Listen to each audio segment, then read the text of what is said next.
everybody. My name is Aaron Bilal. I'm from Plainfield, New Jersey, and I'm a strategic communications major. My name is Alexis Williams. I'm a criminology major from New York. My name is Nathan Anthony. I'm a senior business management major, leadership studies minor from Daytona Beach, Florida. I'm Dejanay Stubbs. I am majoring in criminal justice, minoring sociology from Washington, D.C. Hello. Again, my name is Nathan Anthony. Today we will be discussing scientific research, modern technologies versus traditional values. First and foremost, what does that even mean? Well, scientific research is defined by the strategy of understanding how everything works through logical thinking. Scientific research is conducted through the scientific method, which consists of making an observation, asking a question, making a hypothesis, and a prediction, doing an experiment, analyzing the results, and then finally sharing the results. With that said, as we're living in the technology age, science, like many other industries such as finance, accounting, logistics, whatever the case may be, has an increasing concern to ensure that technology doesn't interfere with the core values that it was founded upon. Modern technology is the advancement of old technology, now able to have a universal purpose and a principal function in our lives. As we focus on using these technologies to improve efficiency and productivity in scientific research, it is vital that we remain true to the foundation and the precedent that Aristotle, Bacon, Galileo, Francis, and Descartes has set for us. And next we will have Dejanay to discuss modern technologies. Hello, I'm Dejanay Stubbs again, and I'll be talking about how modern technology impacts our modern life. So cell phones, laptops, iPads, and iPods today are one of our main distractions, such as social media. And modern technology is like the advance of old technology from back in the day, such as cell phones. They used to be really big, now they're really small and they have touch screens and front and back cameras. And laptops used to be this big monitor in the back, now they're just like this small thing where you can use it as a touch screen as well. And living in the modern world, modern technology is one of the big impacts in our lives. And it makes our lives easier, as in communicating with one another, sending emails, phone calls, text messaging. We can even use it across the world, such as other countries. Modern technology is like one of the main satisfactions to the population today. It satisfies us by our social media, such as Snapchat, Facebook, Twitter, posting what we want, pictures about ourselves and videos of what we're doing in our modern life, and keeping in touch with the modern world today as fashion and songs and the hottest celebrities today. Hi, this is Alexis Williams again. Everything that Dejanay just said brings us back to the main point and to the traditional values of the scientific method. So that is going to be what we talk about next, the scientific method. I'm sure you all have heard about the scientific method.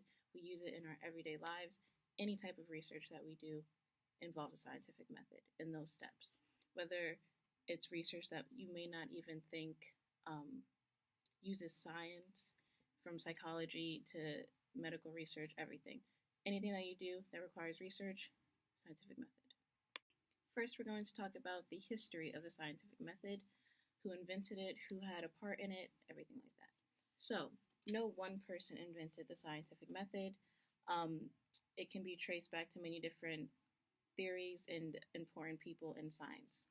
So, Aristotle was one of history's most noted original thinkers, first for devising methods for trying to arrive at reliable knowledge based on observation. Roger Bacon, he was the one that drew writings of Muslim scientists. He described a repeating cycle of observation, hypothesis, experimentation, and verification. Galileo, he's quoted as the father of the scientific method. In our modern culture, Galileo is generally credited with being the father of the scientific method. There's a quote, "Even while Bacon was philosophizing, the true method was being practiced by Galileo, who, with a combination of observation, hypothesis, mathematical deduction, and confirmatory experiment, founded the science of dynamics." Francis Bacon also played a part in it. Bacon is famous for explaining his method in Novum Organum, which was published in 1622. So that basically shows you how far the scientific method has gone back. He is very widely mentioned in the literature for his contribution to the scientific method. Descartes in 1637, he is well known and was also a contribution to the development of the scientific method. And yeah, those are the main people that were involved in the scientific method and who were the thinkers behind the steps to the scientific method. And the steps is what we're going to talk about next. The steps of the scientific method, I'm sure you all have heard of them before. The first step is to make an observation or multiple observations. The second step is to ask questions about the observations and gather information.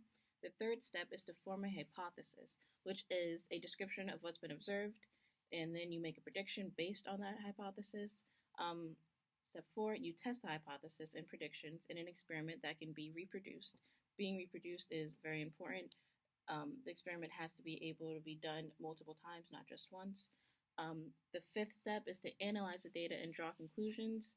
You accept or reject the hypothesis or modify the hypothesis if necessary, meaning if the experiment that you did does not agree or does not support your hypothesis, then you can either change it, you can accept the conclusion, or you can modify it. The sixth step is to reproduce the experiment until there are no discrepancies between observations and theory. A very important thing is that your conclusion, it's not something that's set in stone because science is always changing. So even if you do have an experiment that supports your hypothesis, it is not really set in stone because it can definitely change as time goes on because science is always changing and developing. Those are the steps. There are also some key things to the scientific method that you should remember when going through the steps, and that are set in the traditional values. So the hypothesis must be testable and falsifiable. So falsifiable means that there must be a possible negative answer to the hypothesis. Research must involve deductive reasoning and inductive reasoning. Deductive reasoning is the process of using true premises to reach a logical true conclusion, while inductive reasoning takes the opposite approach.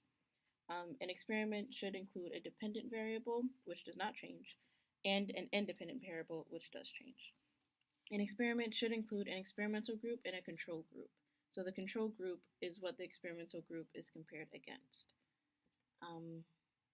So yeah, those are the steps of the scientific method. So while I was doing research on this topic and the traditional values of scientific research and the scientific method, I found something really interesting that talked about the Muslim influence on the history of the scientific method. So the early Islamic ages were a golden age for knowledge, and the history of the scientific method must pay a great deal of respect to some of the brilliant Muslim philosophers of Baghdad and Al-Andalus. So they preserved the knowledge of the ancient Greeks, including Aristotle, who I mentioned before, but also added to it, and were the catalyst for the formation of a scientific method recognizable to modern scientists and philosophers. So the first and possibly greatest Islamic scholar, his name is unpronounceable, but his last name is Haytham. He is best known for his wonderful work in light vision called the Book of Optics. So in that, he listed 4 steps, which greatly resemble the scientific method that we use today. He stated an explicit problem based upon observation and experimentation. His second step was to test or criticize a hypothesis through experimentation. His third step was to interpret the data and come to a conclusion, ideally using mathematics. And the fourth step was to publish his findings. So, this shows that many people were involved in the making of the scientific method and the Muslim influence on it. If you take away anything from this video and this TED Talk, you should take away that the scientific method is extremely important and is the basis of all of research. Our topic was scientific research in the modern world, traditional values versus modern technologies. So Dejane spoke about some modern technologies that are used, and what's important to recognize is that those technologies will not be provided to us today if we did not take part in the scientific method and use the scientific method to create these new products for us to use. So, Scientific method is extremely important. It's the basis of everything we do, everything. Any type of research we do, the scientific method is involved. We use it in everyday life with deductive reasoning, everything. So the scientific method is extremely important. It's the main focus of this TED Talk, and it's the most important thing you should take away from this. We are going to do a quick little quiz to make sure that you got the main points and to make sure you understand what was talked about. So thank you very much for listening. Hopefully you gain some knowledge, especially about the history of the scientific method. And yeah.